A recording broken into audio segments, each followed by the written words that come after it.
ओम श्री गणेशाय नमः। आप सभी का हमारे YouTube चैनल पर हार्दिक स्वागत है। आज सुने विनायक चतुर्थी की पौराणिक कथाएं।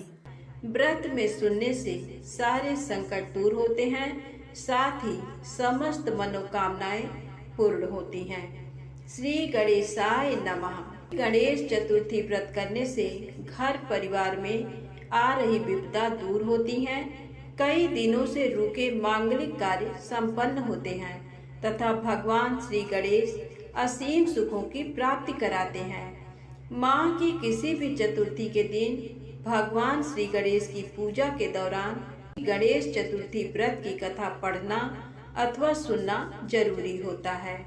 पौराणिक एवं प्रचलित श्री गणेश कथा के अनुसार एक बार देवता कई विपदाओं में घिरे थे। तब वह मदद मांगने भगवान शिव के पास आए। उस समय शिव जी के साथ कार्तिकेय तथा गणेश जी भी बैठे थे। देवताओं की बात सुनकर शिव जी ने कार्तिकेय व गणेश जी से पूछा कि तुम में से कौन देवताओं के कष्टों का निवारण कर सकता है। तब कार्तिकेय व गणेश जी दोनों ने ही स्वयं को इस कार्य के लिए सक्षम बताया। इस पर भगवान शिव ने दोनों की परीक्षा लेते हुए कहा कि तुम दोनों में से जो सबसे पहले पृथ्वी की परिक्रमा करके आएगा वही देवताओं की मदद करने जाएगा। भगवान शिव के मुख से ये वचन सुनते ही कार्तिकेय अपने वाहन मोर पर बैठकर पृथ्वी की परिक्रमा के लिए निकल गए। परंतु गणेश जी सोच में पड़ गए कि वह चूहे के ऊपर चढ़कर सारी पृथ्वी की परिक्रमा करेंगे तो इस कार्य में उन्हें बहुत समय लग जाएगा। तभी उन्हें एक उपाय सूझा। गणेश अपने स्थान से उठे और अपने माता पिता की 7 बार परिक्रमा करके वापस बैठ गए। परिक्रमा करके लौटने पर कार्तिकेय स्वयं को विजेता बताने लगे। तब शिव जी ने श्री गणेश से पृथ्वी की परिक्रमा न करने का कारण पूछा। तब गणेश जी ने कहा, माता पिता के चरणों में ही समस्त लोक है। ये सुनकर भगवान शिव ने गणेश जी को देवताओं के संकट दूर करने की आज्ञा दी। इस प्रकार भगवान शिव ने गणेश जी को आशीर्वाद दिया कि चतुर्थी के दिन जो तुम्हारा पूजन करेगा और रात्रि में चंद्रमा को अर्घ्य देगा उसके तीनों ताप यानी दैहिक ताप, दैविक ताप तथा भौतिक ताप दूर होंगे। इस व्रत को करने से व्रतधारी के सभी तरह के दुख दूर होंगे और उसे जीवन के भौतिक सुखों की प्राप्ति होगी। चारों तरफ से मनुष्य की सुख समृद्धि बढ़ेगी। पुत्र पौत्र आदि धन ऐश्वर्य की कमी नहीं रहेगी।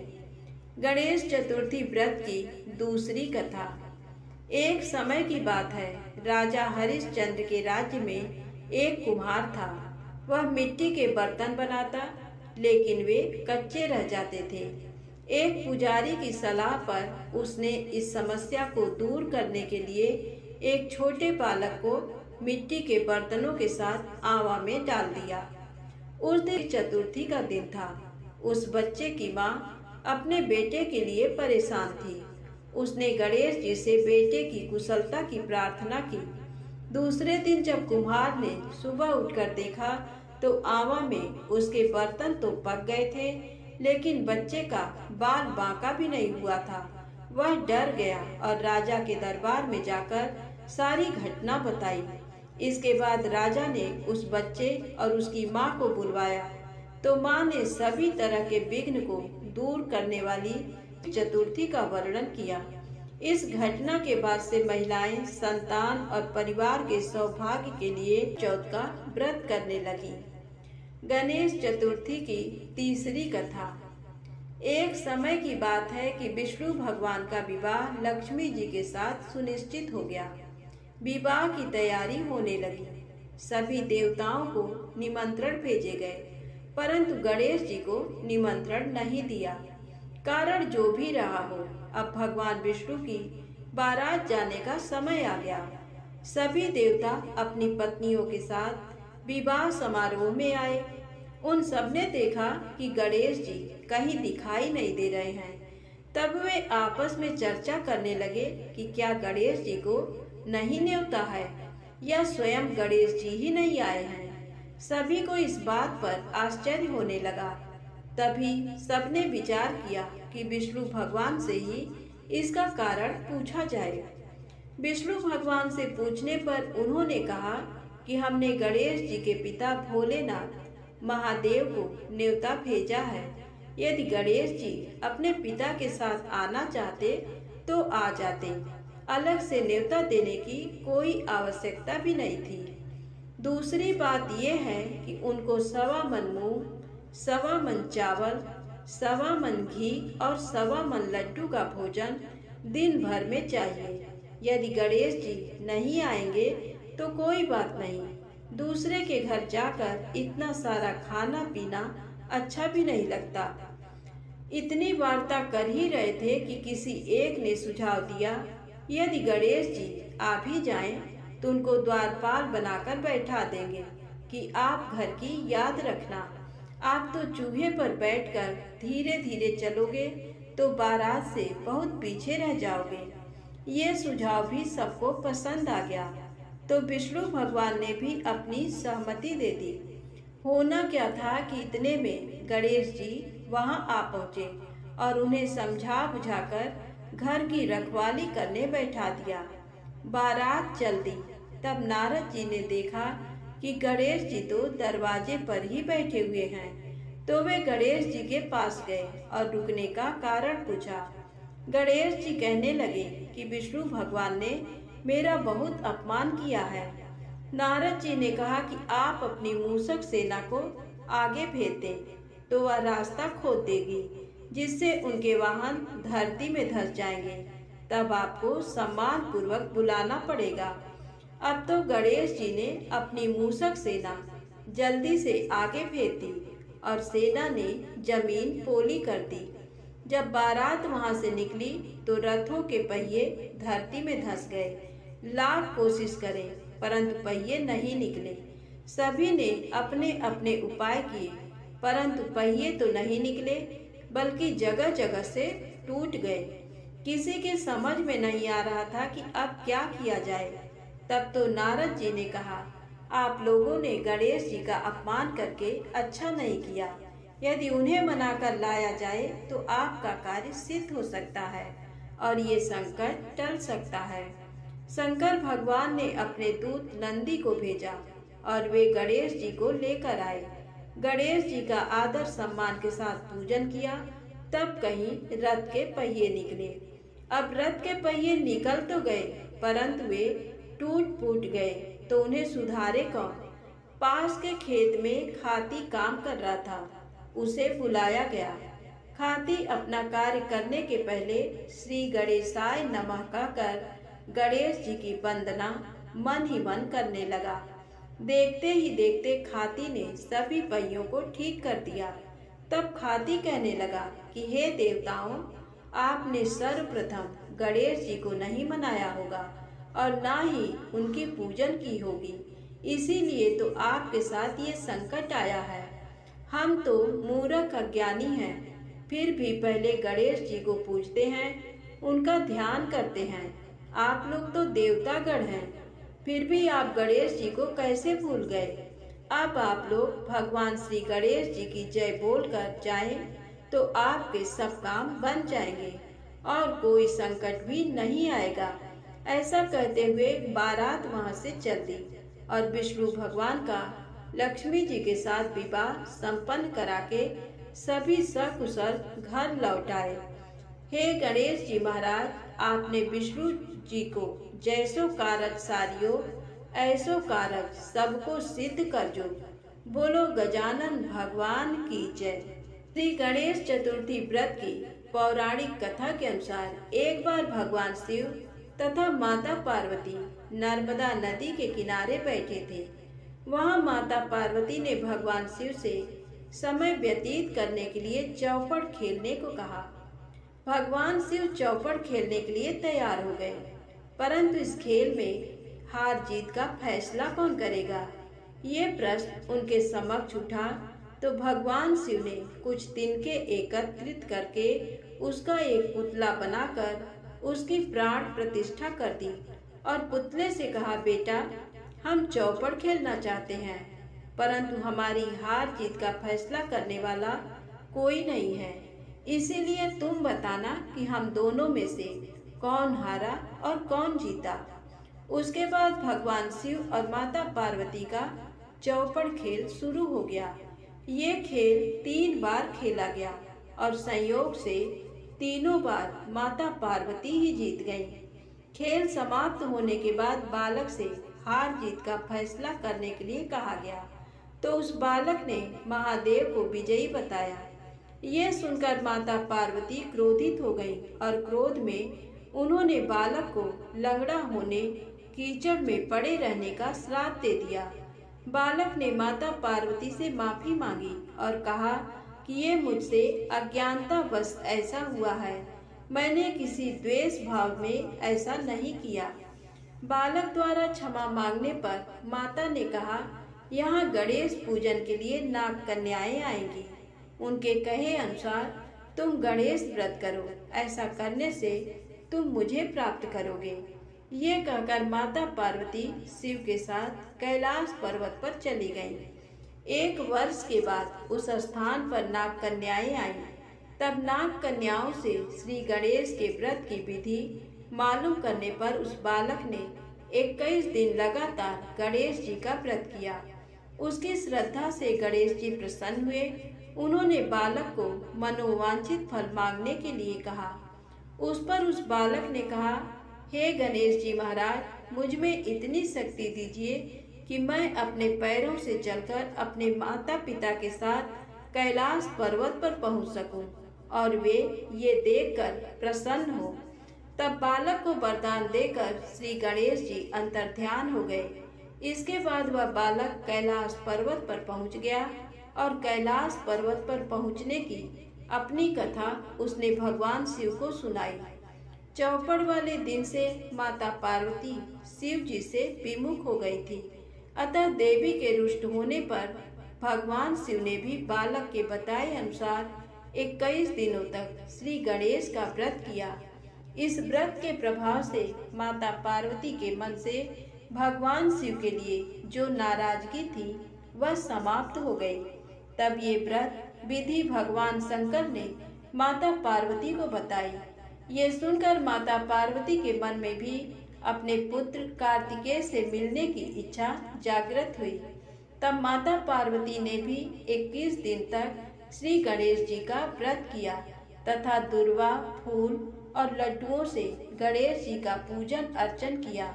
व्रत के 21वें दिन कार्तिकेय जी स्वयं माता पार्वती जी से आ मिले।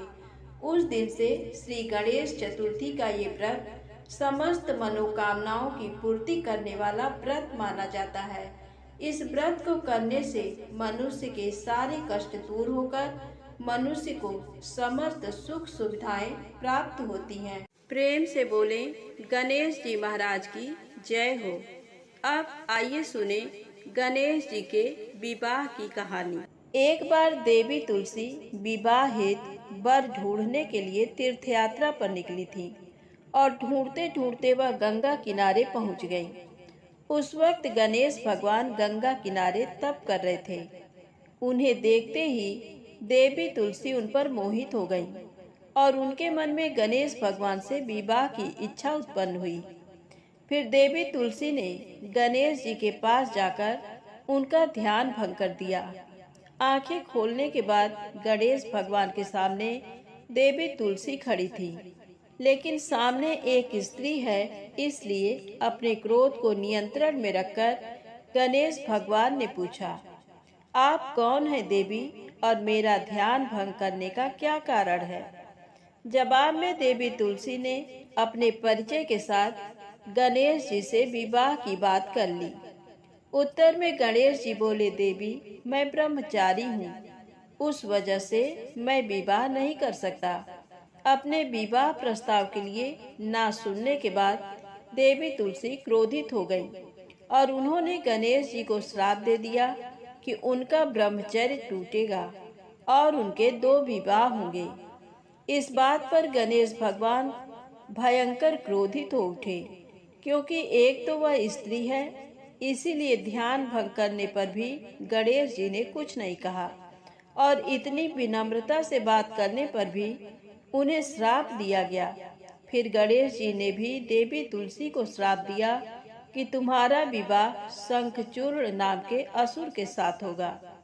एक देवी होकर भी उनका विवाह एक राक्षस से होगा। ये जानकर देवी तुलसी विचलित हो गईं और विनायक जी से इस कठोर श्राप से मुक्ति दिलाने की क्षमा याचना करने लगी। फिर गणेश जी को तुलसी देवी पर दया आ गई। वह बोले कि मेरा श्राप तो बदल नहीं सकता, वह तो सच होकर ही रहेगा, लेकिन अगले जन्म में तुम एक पेड़ बनोगी और भगवान महाविष्णु जी को अत्यंत प्रिय होगी। उनकी पूजा में भी तुम्हारा एक महत्वपूर्ण स्थान होगा और कलयुग के इंसानों को तुम मोक्ष का मार्ग दिखाओगी।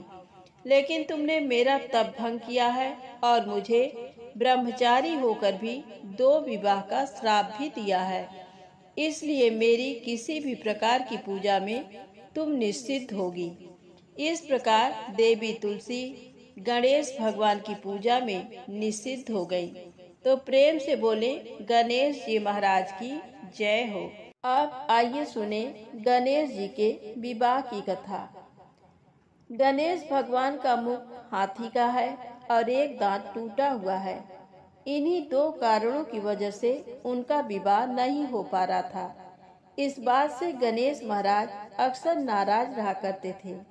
एक दिन एक देवता के आग्रह पर विनायक जी उसके विवाह में अपनी उपस्थिति दर्शाने गए थे।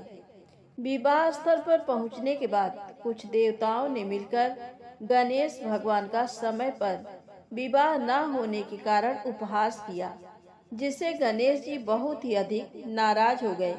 उसी दिन उन्होंने ठान लिया कि जब तक मेरा विवाह नहीं होता तब तक मैं किसी भी देवता का विवाह नहीं होने दूंगा। गणेश भगवान के पास विवाह और अन्य संदेश लाने का काम उनके प्रिय वाहन मूषक राज करते थे। अब मूषक राज जब भी किसी देवता के विवाह का समाचार लाते तब गणेश जी उसे आदेश देते और मूषक राज अपनी सेना के साथ जाकर उस विवाह के मंडप को गिराकर तहस नहस करते एवं बारातियों को भी भगा देते। इस तरह गणेश जी और मूषक राज की मिली भगत की वजह से किसी भी देवता का विवाह नहीं हो रहा था। गणपति जी के व्यवहार से तंग आकर सभी देवी देवता भगवान शिव और माता पार्वती जी के पास पहुंच गए और इस विराट समस्या का समाधान मांगने लगे।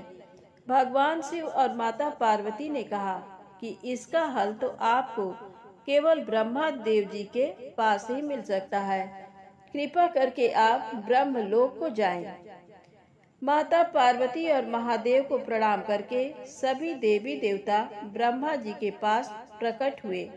देवताओं की समस्या को ठीक से सुनने के बाद ब्रह्मा जी ने अपनी योग शक्ति से 2 कन्याओं का निर्माण किया। कन्याओं का नाम था रिद्धि और सिद्धि। वह दोनों ब्रह्मा जी की मानस पुत्रियां थीं। उन्हें लेकर ब्रह्मा जी गणेश महाराज के पास गए और उनसे अपनी पुत्रियों को ज्ञान एवं शिक्षा प्रदान करने का निवेदन करने लगे। ब्रह्मा देव जी का मान रखने के लिए एक दंत भगवान ने रिद्धि और सिद्धि को शिक्षा देना आरंभ किया। फिर उस दिन के बाद से जब भी मूषक राज किसी विवाह की खबर लेकर आते हैं, उस वक्त रिद्धि और सिद्धि गणेश जी को अपनी बातों में उलझाकर रखती थी। इस तरह गणेश जी का ध्यान किसी और विषय पर रहता और दूसरी तरफ देवताओं की विवाह संपन्न हो जाते। एक दिन बुद्धि के देवता भगवान गणेश जी को ये बात समझ आ गई, लेकिन उनके क्रोध में आने से पहले ही ब्रह्मा देव अपनी दोनों पुत्रियों के साथ वहां पर प्रकट हुए।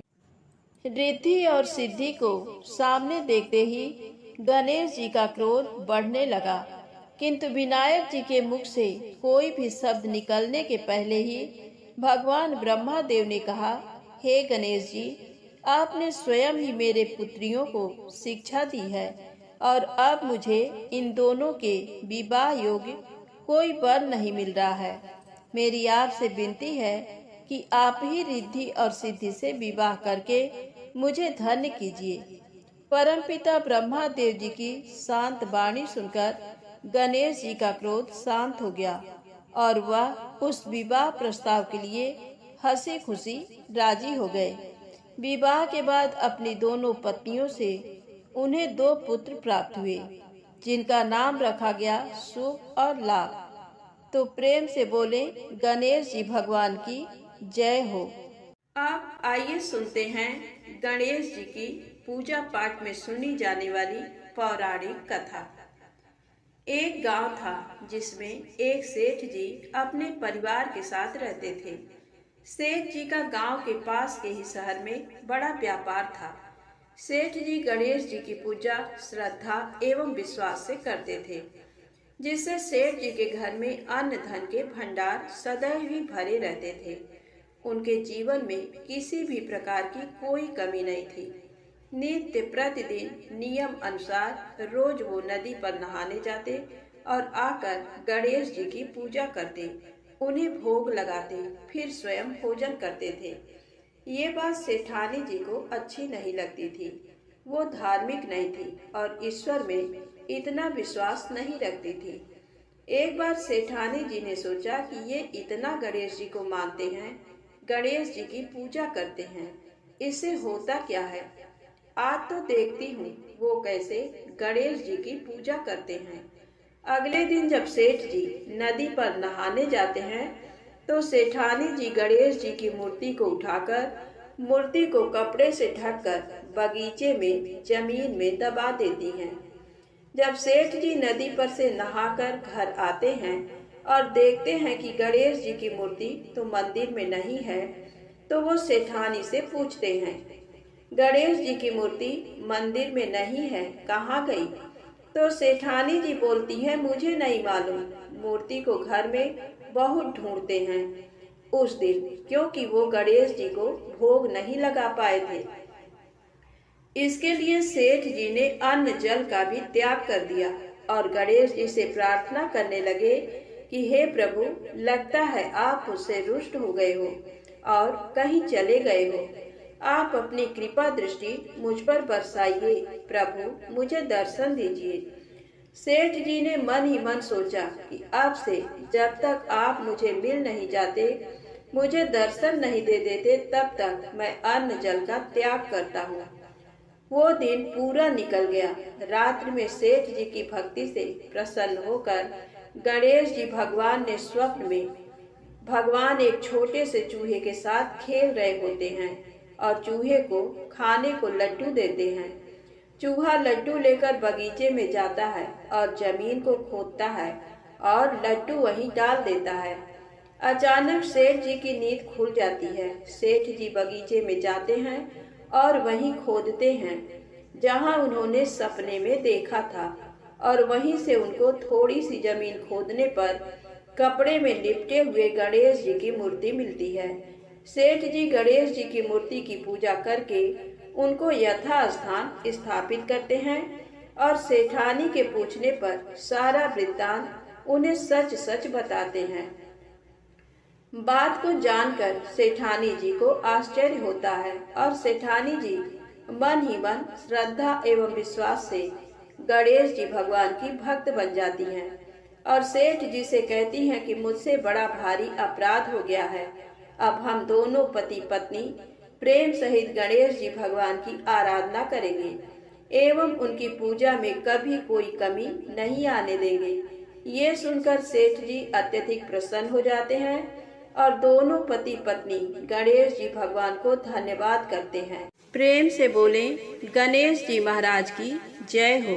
अपनी अनुकंपा सेठ सेठानी के समान ही हम सभी पर बनाए रखना। कहानी सुनने वालों पर भी, कहानी कहने वालों पर भी सभी मनोकामनाएं पूर्ण करना। प्रेम से बोलो गणेश जी महाराज की जय हो।